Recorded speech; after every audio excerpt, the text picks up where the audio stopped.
Next question देखते हैं haemodynamics के अंदर। ये बड़ा इंपॉर्टेंट कंसेप्ट होता है फ्लो रेट और वेलोसिटी का। तो क्वेश्चन हमारा बन सकता है कि अगर हम फ्लो रेट और वेलोसिटी को रिलेट करें ब्लड के फ्लो के पॉइंट ऑफ व्यू से हीमोडायनेमिक्स वाले टॉपिक में, तो हम इसको कैसे आंसर कर सकते हैं। तो सिंपली हम डेफिनेशन से शुरू करेंगे। डेफिनेशन के बाद हम फार्मूला पुट करेंगे फ्लो रेट का, और इसके बाद हम वेलोसिटी पर आएंगे, उसका फार्मूला पुट करेंगे, फिर दोनों को रिलेट करेंगे किस तरीके से होता है। सो फ्लो रेट, जिसको कि आप Q से डिनोट कर सकते हैं या कई दफ़े हम F से भी डिनोट करते हैं। तो flow rate is volume of blood flowing through a blood vessel in a unit time. ये इंपॉर्टेंट है, यानी कितना वॉल्यूम कितने टाइम में ब्लड वेसल से, किसी भी ब्लड वेसल से, चाहे वो आयोटा हो या आर्टरी हो या वेन हो, तो कितना वॉल्यूम ऑफ ब्लड फ्लो कर रहा है ब्लड वेसल से एक यूनिट टाइम में। ठीक है, जैसे फॉर एग्जांपल आयोटा के केस में लेते हैं, जो कि मेजर आर्टरी होता है। इसके अंदर जो फ्लो रेट पाया गया है वो नॉर्मली 20 ml इन 1 मिनट। सो 20 ml पर minute is the flow rate of blood through iota. Fine, अब हम फॉर्मूला देख लेते हैं फ्लो रेट को कैसे हम लिखते हैं। तो मैथमेटिकली फ्लो रेट को Q से डिनोट किया जाता है, और ये प्रेशर ग्रेडियंट अपॉन रेजिस्टेंस। ठीक है ना, ये फॉर्मूला हो गया। प्रेशर ग्रेडियंट डेल्टा P क्या होता है? ये डेल्टा P होता है आपका मीन आर्टेरियल प्रेशर और एट्रियल प्रेशर का डिफरेंस, और जो रेजिस्टेंस है ये ब्लड का जो फ्लो होता है उसको जो रेजिस्टेंस फील होता है फ्लो होने में, ये वो रेजिस्टेंस है। तो अकॉर्डिंग टू पॉइजियस इक्वेशन, रेजिस्टेंस का जो फॉर्मूला हो सकता है वो ये है 8 into viscosity into length of the vessel divided by pi R to the power 4। ठीक है, तो पॉइजियस इक्वेशन के हिसाब से ये रेजिस्टेंस का फॉर्मूला हो जाता है। यानी हम इसमें देख सकते हैं कि जो रेजिस्टेंस है, resistance of blood flow, it is directly proportional to viscosity of blood. Blood जितना ज़्यादा विस्कस होगा उसके फ्लो में रेजिस्टेंस उतना ही ज़्यादा आएगा। ठीक है ना, और जो रेडियस है, यानी किस वेसल से ब्लड का फ्लो हो रहा है, तो जितना कम रेडियस होगा, जितना कम रेडियस होगा उतना ही ज़्यादा रेजिस्टेंस होगा। In case of laminar flow, laminar flow हम लोग जानते हैं कि ये बहुत ही स्मूथ फ्लो होता है। तो जो वॉल्यूम ऑफ ब्लड होता है जो किसी भी वेसल के थ्रू से पास कर रहा है, वो हमेशा ही आपको कांस्टेंट मिलेगा। यानी आयोटा से अगर ब्लड का फ्लो हो रहा है और लेमिनार फ्लो है, तो वो हमेशा ही 20 ml पर मिनट होगा। ठीक है ना। अब इसमें एक पॉइंट है कि ये जो आपका फ्लो रेट होता है, ये आप देखते हो कि रेजिस्टेंस से इसका रिलेशन है ना।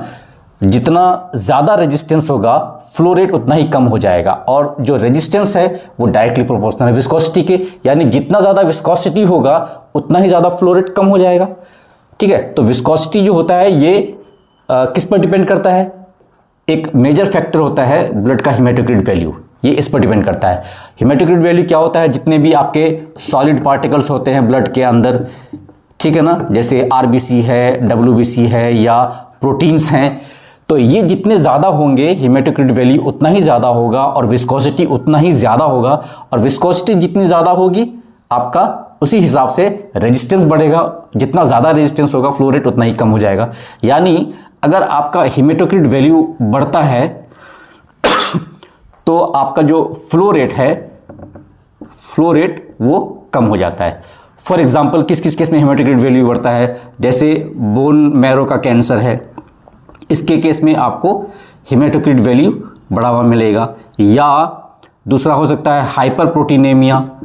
हाइपर प्रोटीनेमिया होगा तो इस केस में भी आपका जो हीमेटोक्रिट वैल्यू है वो बढ़ेगा, और जब हीमेटोक्रिट वैल्यू बढ़ेगा तो फ्लो रेट घटेगा। यानी ये एक इंडिकेशन होता है कि अगर हीमेटोक्रिट वैल्यू बढ़ रहा है तो क्या वजह हो सकती है, या अगर फ्लो रेट घट रहा है तो क्या वजह हो सकती है। ठीक है, सिमिलरली हीमेटोक्रिट वैल्यू अगर नॉर्मल से कम है तो ये किस केस में हो सकता है? जब आपका ब्लड के अंदर सॉलिड पार्टिकल्स वो कम हो जाएं, जैसे फॉर एग्जांपल एनीमिया के केस में हो सकता है ये। दूसरा फैक्टर है वेलोसिटी ऑफ ब्लड की। ब्लड जो है ब्लड वेसल्स के अंदर किस वेलोसिटी से मूव कर रहा है ना। वेलोसिटी का जो यूनिट है वो सेंटीमीटर पर सेकेंड है, ठीक है।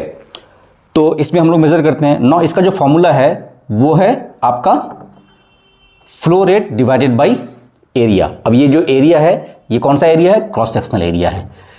किसी भी ब्लड वेसल का हम लोग क्रॉस सेक्शनल एरिया कंसिडर करते हैं, ठीक है। तो आप फ्लो रेट को डिवाइड कर दीजिए area of cross sectional areas, area of,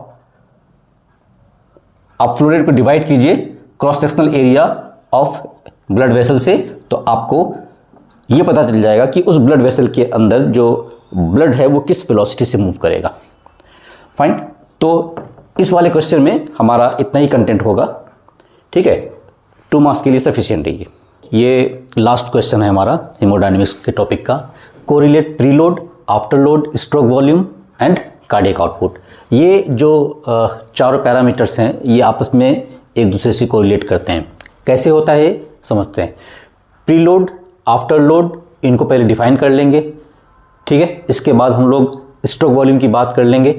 तो प्रीलोड क्या है, जब आपका वेंट्रिकल चैम्बर जो होता है, वेंट्रिकुलर चैम्बर है ना, जब उसके अंदर ब्लड की फीलिंग चल रही होती है तो ब्लड की फीलिंग की वजह से वेंट्रिकल के जो वॉल्स होते हैं वो स्ट्रेच करते हैं। जस्ट लाइक बलून है, बलून में आप पानी फिल करते रहेंगे तो धीरे धीरे बलून का जो वॉल है वो स्ट्रेच होता रहेगा। ये जो स्ट्रेच है यही प्रीलोड है, यानी ventricular stretch due to feeling of blood during diastole. Filling of blood तभी होता है वेंट्रिकल के अंदर जब वेंट्रिकल रिलैक्स कर रहा होता है, राइट। तो इसी वजह से प्रीलोड को हम लोग कहते हैं एंड डायस्टोलिक वॉल्यूम, यानी डायस्टोलिक का जो फेज चल रहा होता है जब वो ख़त्म होता है तो उसके बाद कितना वॉल्यूम उसके अंदर जमा हुआ। तो जितना ज़्यादा एंड डायस्टोलिक वॉल्यूम जमा होगा उतना ही ज़्यादा वेंट्रिकल के वॉल्स में स्ट्रेचिंग आएगी और उतना ही ज़्यादा प्रीलोड होगा। So preload is stretching due to feeling of the blood on the ventricular walls, right. Whereas जो आफ्टरलोड है ये एक्चुअली में एक रेजिस्टेंस है, या आप इसको कह सकते हैं प्रेशर। जब वेंट्रिकल कॉन्ट्रैक्ट करता है, यानी सिस्टोल का जब फेज आएगा, प्रीलोड तो डायस्टोल का फेज था जब फीलिंग चल रही थी, लेकिन जो आफ्टरलोड होता है जब सिस्टोल का फेज आता है, वेंट्रिकल कॉन्ट्रैक्ट करता है और कॉन्ट्रैक्शन की वजह से ब्लड इजेक्ट आउट होता है, हार्ट के बाहर जाता है। तो जब ब्लड हार्ट के बाहर निकलता है और ब्लड वेसल्स की तरफ मूव करता है तो ब्लड को उस समय मूव करने में कितना रेजिस्टेंस फील हो रहा है, यही जो रेजिस्टेंस है, यही जो प्रेशर है, ये आफ्टरलोड है। कई दफ़े क्या होता है ब्लड वेसल्स कॉन्स्ट्रिक्टेड होते हैं, तो जब ब्लड बाहर निकलेगा वेंट्रिकल से तो उस कॉन्स्ट्रिक्टेड ब्लड वेसल के अंदर मूव करने में, उसको एंटर करने में ज़्यादा रेजिस्टेंस फील होगा, ज़्यादा प्रेशर फील होगा, राइट। तो ये वो रेजिस्टेंस है। So afterload is a resistance which the heart feels or fights when the blood is pumping out during systole, right. Now stroke volume. Stroke volume is the volume of blood ejected during one cardiac cycle or one beat. इसका एक simple formula है, and diastolic volume और and systolic volume का जो difference आता है, right. जो and systolic volume है ये कौन सा वॉल्यूम है, जो वेंट्रिकुलर कॉन्ट्रैक्शन के बाद, वेंट्रिकुलर सिस्टोल के बाद जो अमाउंट बच जाता है वेंट्रिकल के अंदर वो एंड सिस्टोलिक वॉल्यूम है, यानी volume left after the ventricular systole, after the ventricular contraction.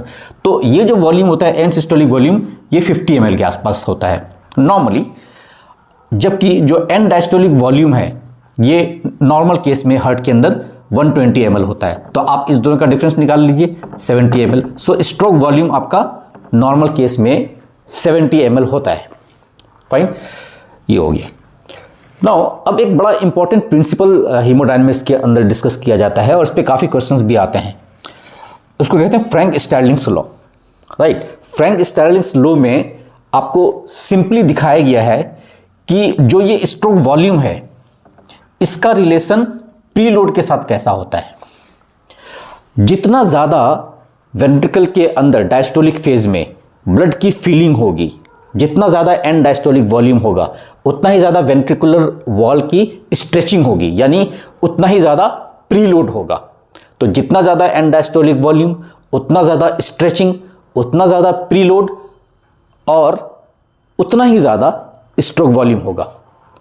ठीक है, तो जितना मेरे पास अमाउंट होगा, वॉल्यूम होगा ब्लड का, हम उतने ही ज़्यादा ब्लड को पंप आउट करने में कैपेबल होंगे, राइट। तो स्ट्रोक वॉल्यूम के अकॉर्डिंगली यही होता है कि फ्रैंक स्टर्लिंग्स लॉ के हिसाब से stroke volume is directly proportional to preload. जितना ज़्यादा प्रीलोड बढ़ेगा स्ट्रोक वॉल्यूम उतना ही बढ़ेगा एक सर्टेन लिमिट तक।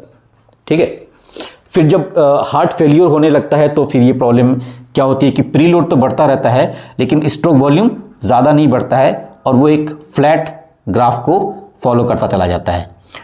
तो ये इस तरीके की कंडीशन में फिर हम ये कहते हैं कि यहाँ पर heart failure, congestive heart failure हुआ है, एडिमा हुआ है, ये तरह होता है। Now the last concept in haemodynamics and electrophysiology of heart would be cardiac output. Cardiac output का सिंपल फॉर्मूला है हार्ट रेट पर मिनट इनटू स्ट्रोक वॉल्यूम पर बीट। ठीक है, तो एक मिनट में कितना हार्ट रेट है, मान लेते हैं 70 times in 1 minute, 70 beats in 1 minute. और स्ट्रोक वॉल्यूम हर बार कितना आ रहा है ये हमने अभी कैलकुलेट किया है 70 ml के आसपास। तो इस हिसाब से जो कार्डियक आउटपुट होगा एक मिनट के अंदर वो हो जाएगा 4900 ml पर minute.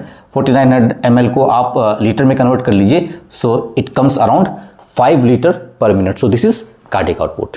So with this we have finished short answer type questions of our first unit, hemodynamics and electrophysiology from unit 1.